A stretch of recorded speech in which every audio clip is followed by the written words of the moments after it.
Zoga me potencialin e saj turistik mbetet ndër atraksionet kryesore në Shkodër. I vendosur buz liçenit të Shkodrës dhe rreth malit të Taraboshit, ky fshat piktoresk ofron një peizazh manitës për vizitorët. I njohur për peshkimin dhe punimet artizanale, Zoga tashmë me investime në infrastrukturë pritet të kthehet në një destinacion tërheqës, duke promovuar natyrën, traditën dhe historinë e këtij fshati.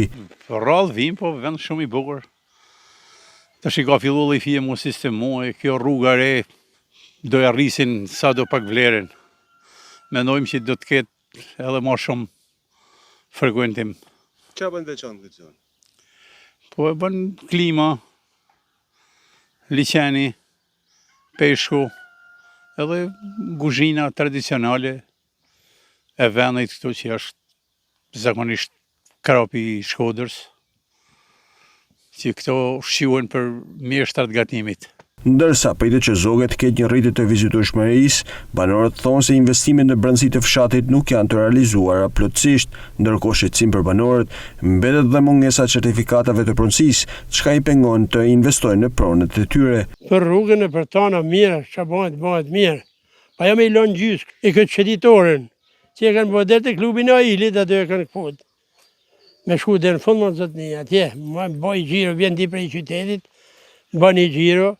Cilë është romullak, ndaç i bjena saj rrugë si i vërtesh, ndaç këto e knaqesh. Se unë jam venali, unë jam i knaqen gjithsesi. Turizmi dënë edhe gjëna tjera. Turizmi dënë edhe tapinët me i pasna. Nësë kena tapi, unë mi dash me bo nesër një dhomë shpis, më lenë kushme, me vjen policia filë. Kur s'ke tapi, nuk ke komë, nuk ke frimarje, nuk ke, që me thonë ndi? I këtë cungu me gjithë që durët e kamët e tëna. Ajë që unë jam bërë 70 vjeqë, unë s'mundë me punu mo, po këta të rritë pakten. Investimi për rekonstruksionin e rrugës panoramike Shirok-Zoga i Povion, ku po bëhet edhe hedhja shtresës së parë të asfaltit, ndërsa ditën e sotme po punojë edhe në pikën kufitare ku do të vendoset pika doganore.